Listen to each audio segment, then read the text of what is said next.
nous avait vendu pour faire passer la pilule lors de la campagne sur les mesures urgentes. Les personnes opprimées ne pourront plus faire de demande aux ambassades, soit, mais en échange, elles pourront demander des visas humanitaires. Donc, on nous avait dit, ça ne change rien. Sauf que la petite vaseline commence à ressembler à du gravier, en effet.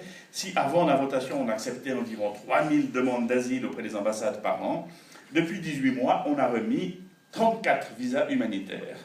Il n'y aurait pas eu quand même un léger resserrement dans les voies d'entrée. Bon, pour étudier sur le terrain, j'ai envoyé l'agent haut dans une ambassade suisse choisie au hasard, celle de Beyrouth, où il a rencontré Hans-Peter Wegraus, diplomate. Écoutez plutôt.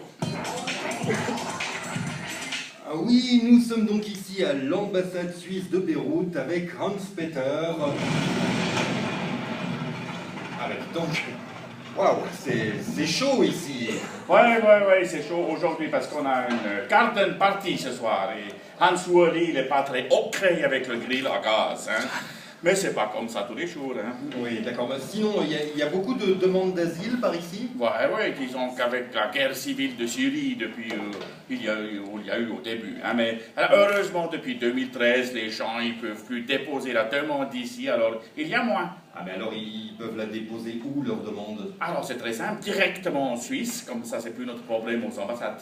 Ah d'accord, et alors en Suisse, ils ont une chance d'obtenir l'asile? Ouais, ça arrive, hein, s'ils n'ont pas commis des délits par exemple. Mais il y a beaucoup qui ont commis des délits, vous savez. Ah bon, mais quel genre de délit par exemple? Par exemple, entrer en Suisse sans avoir d'autorisation officielle. Ah oui, mais pour demander l'asile, il faut être en Suisse. Ouais, ma foi, c'est comme ça, hein. Ouais. Ah, regardez là, je vois que quelqu'un vient pour demander quelque chose. Au secours, ouvrez la porte, ouvrez. Ouais. Je ouvre si on demande poliment, ok? S'il vous plaît, ouvrez la porte de l'ambassade, monsieur, s'il vous plaît. Voilà. Pardon, ça c'est la protection de clôture électrique, pas la porte. Hein. La porte, c'est l'autre bouton, c'est ici. Voilà, bonjour monsieur, ambassade de Suisse, Hans-Peter Wegraus. Est-ce que je peux faire quelque chose pour vous? Alors, je voudrais déposer une demande d'asile. Je suis persécuté, j'ai été torturé pour mes idées politiques. Ouais, ça alors c'est comme ça. Hein. Vous avez le temps pour les tortures, mais vous n'avez pas le temps pour lire le journal, dans le vingtaine, hein. Vous savez que depuis 2013, on n'accepte plus les demandes d'asile dans les ambassades. Ah non, je ne savais pas. Mais je vais faire quoi alors? Si je sors là, ils vont me tuer. Oui, il fallait réfléchir avant d'entrer. Hein. Il n'y a pas quelque chose que je peux faire ici? Ouais. Ici, éventuellement, vous pouvez déposer une demande de permis humanitaire, hein, si vraiment vous remplissez tous les critères. Hein. Et c'est quoi les critères? Bon, il y a les formulaires à remplir, hein, normal, quelques documents à posséder, le passeport valable, une attestation de torture, des choses standards.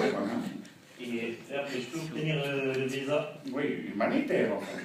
Si vous êtes vraiment persécuté ici, hein. Bah, c'est pas ici que je suis persécuté, c'était en Syrie. Je suis syrien, mais j'ai pu m'enfuir. Ouais, alors là, désolé, vous devez impérativement faire la demande dans le pays de persécution, hein. Parce que sinon, ça veut dire que vous n'êtes pas tellement menacé que ça, puisque vous avez réussi de partir, hein. Mais alors, je vais demander où? Ma foi, alors si vous êtes syrien, il faut faire la demande à l'ambassade de Suisse à Damas, en Syrie, directement. Hein. Éventuellement au consulat suisse de Alep, hein, mais ils vont vous passer un savon. Mais alors l'ambassade à Damas, c'est la seule solution pour moi? Ouais, exact, c'est la seule. Bon, alors je vais essayer de ne pas me faire tuer en y allant. Ouais, pas besoin de vous dépêcher hein, d'aller à Damas, parce qu'actuellement, c'est beaucoup trop dangereux pour nous là-bas. Notre ambassade est fermée.